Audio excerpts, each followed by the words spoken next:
Shalom, selamat hari Sabat saudaraku dalam Tuhan. Kita patut bersyukur pada Sabat ini oleh karena kasih-Nya kita dipertemukan kembali. Sebelum kita merangkumkan pelajaran sekolah Sabat kita, mari kita tunduk kepala, kita berdoa sejenak. Bapa di sorga, kami bersyukur karena Sabat ini kami boleh dikembalikan oleh Tuhan bersama-sama beribadah. Dan terlebih kami akan merangkumkan pelajaran sekolah Sabat kami, urapan dari Tuhan menjadi bagian kami. Di dalam nama Yesus kami berdoa, amin.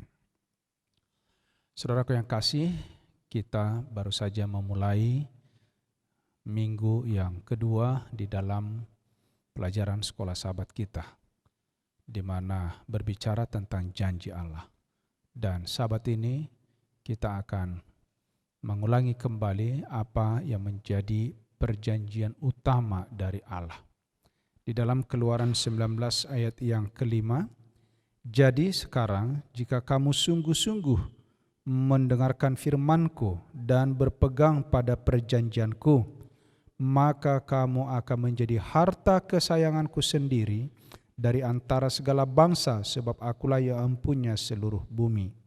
Keluaran 19 ayat yang kelima.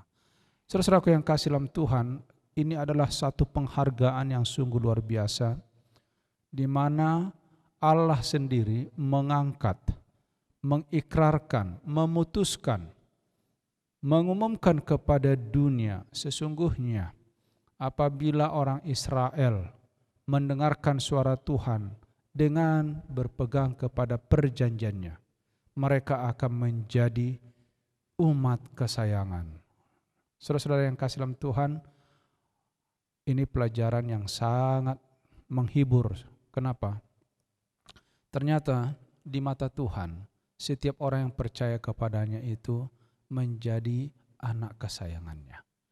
Kita sekarang ini harus tahu siapa kita sebenarnya, posisi kita di mana. Setelah manusia jatuh dalam dosa, janji demi janji disampaikan kepada manusia dengan jaminan yaitu kasih Allah yang tidak pernah punah, tidak pernah surut. Ya. Dan sebagai orang Kristen, saudara-saudaraku yang kasih dalam Tuhan, kita masuk dalam persekutuan dengan Tuhan kita.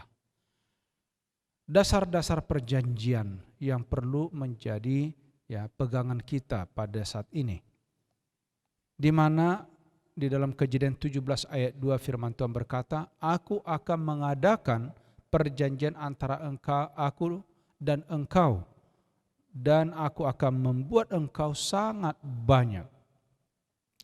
Kata perjanjian atau dalam bahasa aslinya berit, ada lebih kurang 287 kali dalam perjanjian lama yang diterjemahkan sebagai wasiat atau surat wasiat. Namun, kata perjanjian itu jauh lebih dalam diartikan sebagai ikatan antara manusia dengan manusia atau antara manusia dengan Allah.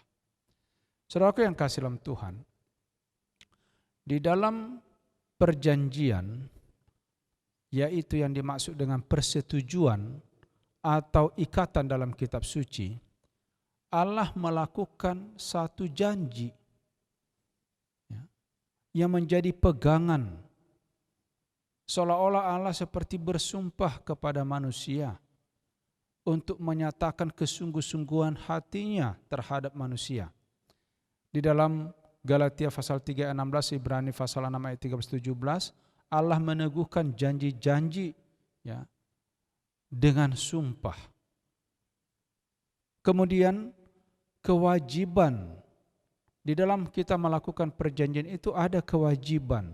Apa itu? Penurutan kepada kehendak Allah, sebagaimana yang dinyatakan oleh Allah tentang 10 firman atau 10 hukum dalam Ulangan pasal 4 ayat 13.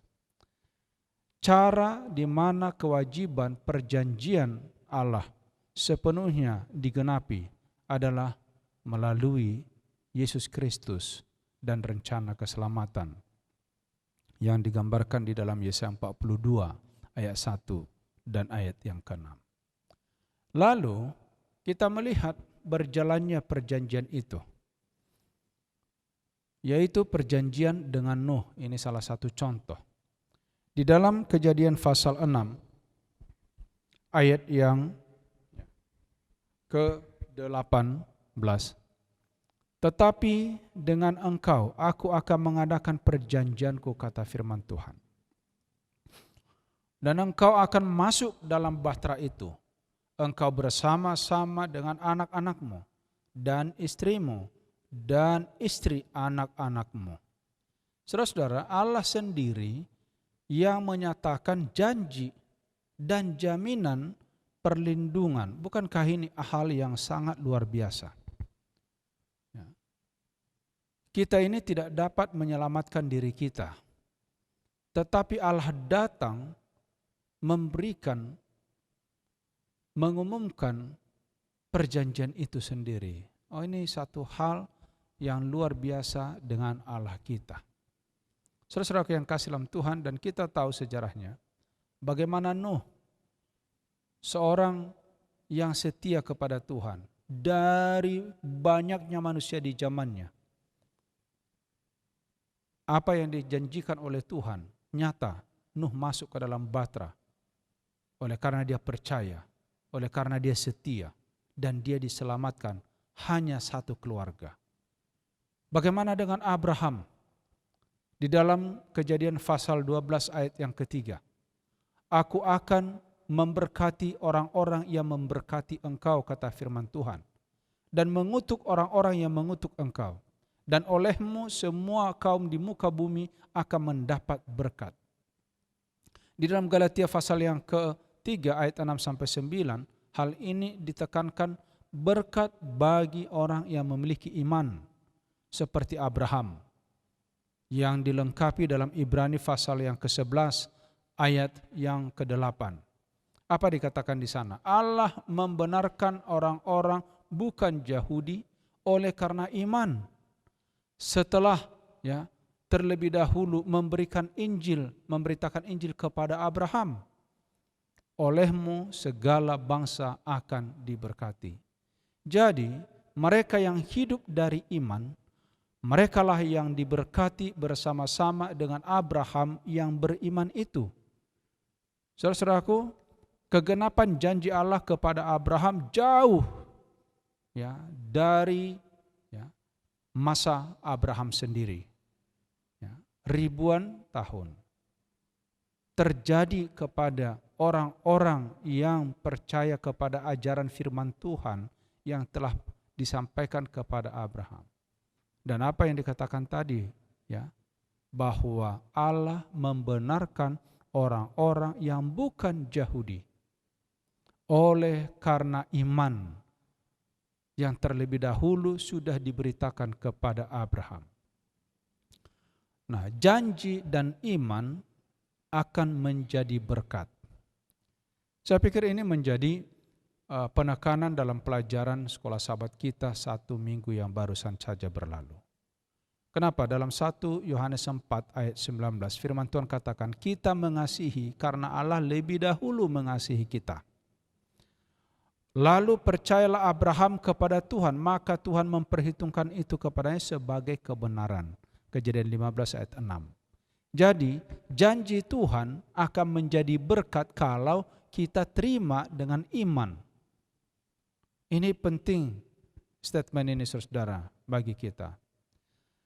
Janji Tuhan tidak akan pernah menjadi berkat kalau kita tidak percaya. Tetapi janji itu akan menjadi buah yang luar biasa kalau kita menerima dan percaya. Saudaraku yang kasih dalam Tuhan, diberikan contoh yang lain adalah perjanjian dengan Musa. Keluaran 6 ayat 1-8 Allah menggenapi janjinya, di mana tanah Kanaan dan pembebasan dari kerja paksa orang-orang Mesir terhadap orang Israel. Lalu mengangkat orang Israel menjadi umat Allah kembali. Hal ini telah menekankan perjanjian Allah dengan Abraham yang tadi kita barusan pelajari. Jauh sebelumnya kepada Abraham telah diberitahu, sesungguhnya keturunanmu akan menjadi budak 430 tahun di Mesir, tetapi Aku akan membebaskan mereka. Saudaraku, hubungan yang khusus antara Allah dan umatnya menjadi bangsa yang besar, penurutan dituntut, saudara-saudara. Penurutan dituntut. Apa yang disampaikan oleh Allah kepada Abraham digenapi di zaman Musa, di mana Musa dipilih oleh Tuhan, diutus oleh Tuhan untuk menyelamatkan bangsa itu keluar dari tanah Mesir. Saudara yang kasih, langkah penerimaan yang dijanjikan. Pertama, Tuhan menyelamatkan orang Israel, kemudian memberi hukum untuk diturut. Jadi, ya, kita melihat di sini, di dalam berbicara perjanjian itu, tadi ada ikatan. Apa yang menjadi ikatan kita antara kita dengan Tuhan? Tuhan memberikan kepada kita hukumnya dan kita harus menurutinya. Melakukan itu dengan iman. Disinilah kita melihat, makanya kalau kita baca baik-baik, pada waktu Tuhan memberikan kepada Musa 2 loh batu, lalu Musa memasukkan itu ke dalam, meletakkannya di dalam tabut. Sehingga tabut itu disebut tabut perjanjian. Kenapa? Karena 10 firman itu menjadi perjanjian, ikatan antara Allah dan manusia. Itu sebabnya ditulis sebelah menyebelah. Pada waktu Musa membaca, di satu sisi, di sisi yang sebelah, orang Israel juga membacanya, mengulanginya, untuk menyatakan perjanjian bersama. Musa mewakili Allah waktu membaca, dan bangsa itu ya menyatakan perjanjian mereka terhadap Allah. Saudaraku, kita tiba kepada perjanjian baru. Firman Tuhan katakan, sesungguhnya aku akan datang, ya, akan datang waktunya. Demikianlah firman Tuhan, aku mengadakan perjanjian baru dengan kaum Israel dan kaum Yehuda. Bukan seperti perjanjian yang telah kuadakan dengan nenek moyang mereka pada waktu aku memegang tangan mereka, membawa mereka keluar dari tanah Mesir. Kenapa? Perjanjian itu, kata Tuhan, telah mereka ingkari. Meski aku menjadi Tuhan yang berkuasa atas mereka. Demikian firman Tuhan. Tetapi apa yang menjadi perjanjian baru sekarang dikatakan Tuhan, aku menaruh Tauratku di dalam batinmu, menuliskannya di dalam hati. Inilah penurutan yang murni dan kasih. Jadi sekarang tidak sekedar tertulis, saudara. Alkitab ini tidak ada artinya di rumah kalau kita tidak baca. Kalau tidak imani, lalu kita taruh di dalam loh hati kita. Dan apa sebagai hasilnya? Tidak usah lagi orang mengajar sesama, mengajar saudaranya dengan mengatakan kenallah Tuhan. Sebab mereka semua besar kecil mengenal aku, demikianlah firman Tuhan. Sebab aku akan mengampuni kesalahan mereka dan tidak lagi mengingat dosa mereka. Inilah berkat kalau kita percaya kepada firman Tuhan. Yeremia 31 ayat 31 sampai 34. Saudaraku yang kasih dalam Tuhan, seringkali ayat ini tidak difahami dengan baik. Sehingga banyak orang Kristen, apalagi di tempat saya, selalu menekankan yang disebut perjanjian lama itu adalah kitab, ya, Kejadian sampai Maliakhi. Lalu waktu disebut perjanjian baru, ya, yaitu Matius sampai Wahyu. Apa akibatnya, saudara? Kemana-mana yang dibawa tinggal buku kitab perjanjian baru. Kitab perjanjian lama nggak pernah lagi dibaca, nggak pernah dibawa-bawa. Mereka anggap itu sudah tidak lagi dibutuhkan, tidak perlu. Saudaraku yang kasih, ini adalah kesalahan yang besar. Bayangkan seluruh kitab perjanjian lama akhirnya tidak digunakan. Kata perjanjian baru di sini bukan berarti hanya kitab perjanjian baru yang berisikan Matius sampai Wahyu, bukan. Yang dimaksud tadi di sini perjanjian baru ialah bahwa Allah mengulangi ikrar janjinya kepada umatnya, bukan sekedar tertulis itu apa? Firman. tetapi menjadi daging, yaitu menjadi dituliskan di dalam loh hati, bukan lagi di dalam loh batu. Itu maksudnya, saudaraku. Artinya yang lalu orang Israel sudah melanggar perintah-perintah Tuhan. Seringkali sudah banyak orang Israel, apalagi sepanjang perjalanan 40 tahun, binasa dalam perjalanan. Sekarang Tuhan mau mengulangi perjanjian itu agar mereka menuruti firman itu dengan baik. Saudara-saudara, pendalaman dan kesimpulan dalam pelajaran ini, bahwa Allah memberikan kepada kita satu tanggung jawab yang harus kita lakukan. Antara kita dengan Dia ada satu janji, dan janji itu disebut perjanjian. Apa itu? Penurutan kepada firman Allah. Karena Allah sumber hidup, firman-Nya adalah kehidupan, dan Dia rindu mengangkat kita sebagai bangsa yang terpilih, imamat yang rajani. Dia rindu kita adalah umat kepunyaannya. Itulah sebabnya hukum kasih yang dinyatakan di Eden diumumkan di Sinai, dan dalam perjanjian baru ditulis dalam hati. Itulah yang mengikat manusia kepada kehendak Allah. Jadi saudaraku, mari kita harusnya berterima kasih kepada Tuhan. Tuhan kita ini lapang dada, sabar luar biasa, menunggu umat manusia untuk datang kembali. Karena tadi firman yang ditulis dalam 1 Yohanes 4 ayat 19, bahwa kita dikasihi oleh Tuhan bukan karena lebih dahulu kita mengasihi Dia. Sudah lebih dahulu Allah memberikan kasih itu kepada kita. Saudaraku, bila kita mengikuti kehendak kita sendiri dan bukan kehendak Allah, kita jatuh dalam barisan setan. Tuhan menetapkan kita kepada kehendak-Nya yang tinggi dan mulia. Tuhan ingin mengangkat kita tinggi dan mengerjakan tugas-tugas pelayanan itu dengan sabar dan bijaksana. Jadi kalau kita mau agar pelayanan yang telah disediakan oleh Kristus, biarlah kita berkata seperti mana Ia telah katakan di dalam Yohanes 6 ayat 38 dan Mazmur 40 ayat 9. Aku suka melakukan kehendak-Mu, Taurat-Mu ada dalam dadaku. Biarlah itu menjadi kata-kata kita, biarlah itu menjadi komitmen kita. Aku suka melakukan kehendak-Mu ya Tuhan, ya Allahku, Taurat-Mu ada dalam dadaku. Sebab roti yang sudah turun dari sorga itu, itulah yang menjadi bahagian kita yang sesungguhnya, menjadi harapan kita. Saudara-saudara, Alfa Omega jilid 5 halaman 354. Kasih akan Allah, giat demi kemuliaan-Nya. Kasih akan manusia yang telah jatuh, membawa Yesus ke dalam dunia untuk menanggung sengsara dan mati. Dan inilah kuasa yang mengatur kehidupannya, yaitu prinsip yang Ia minta agar kita terima. Apa itu saudaraku tadi?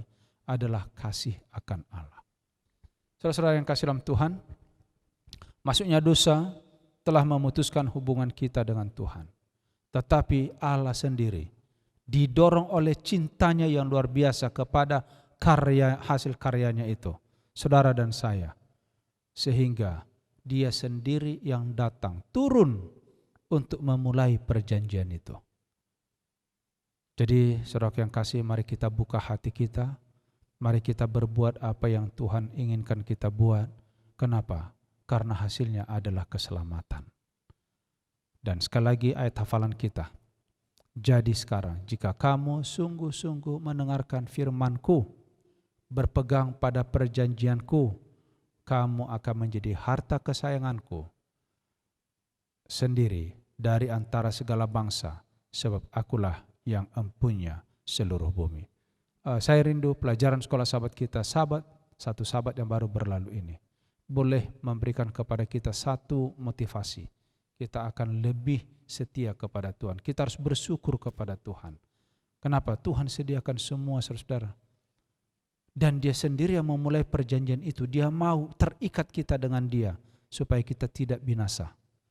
Apakah kita tidak membuka hati kita kepada panggilan ini? Biarlah seruan dari firman Tuhan supaya kita menjadi milik pusaka Tuhan, menjadi anak kesayangannya. Itu menjadi wujud nyata di dalam kehidupan kita. Mari kita mengikuti, menuruti, mempercayai setiap firman yang kita sudah terima selama ini. Tuhan memberkati kita. Kita bersatu dalam doa. Bapa di sorga, terima kasih firman Tuhan yang luar biasa. Walaupun kami manusia berdosa, tetapi Engkau Allah yang maha kasih, Allah maha murah, Engkau Allah yang kudus, rela berkorban di atas dunia ini melalui kematian Yesus Kristus. Mengadakan perjanjian sejak awal mulai dari Taman Eden hingga hari ini. Karena Tuhan mau kami menjadi pelaku firman, orang yang percaya dan diselamatkan. Berkati umat-Mu di mana saja berada saat ini. Biarlah roh Tuhan selalu mengingatkan kami, menginsafkan kami selagi ada waktu. Karena doa ini kami persembahkan dalam nama Yesus penebus kami. Amin.